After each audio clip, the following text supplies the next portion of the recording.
Yeah, Coach, what's your thoughts on IWM? Downside,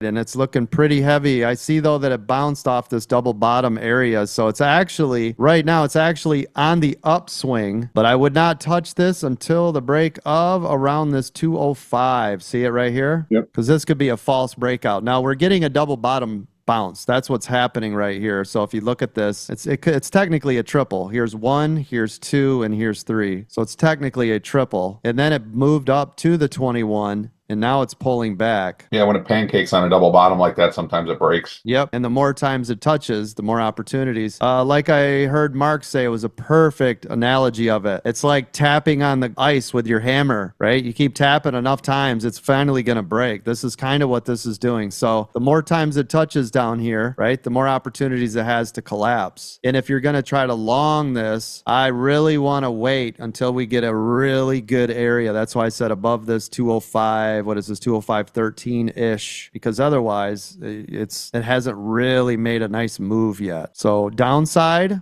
this 204, oh, right here, look at this. So right now, if I was looking to go downside at this 204-ish, look at where yesterday's previous low was. So you only got like a 10-cent move to get to the absolute bottom of yesterday. That doesn't give me a lot of room to make money in that area. You see how close all this is? Yeah, nice.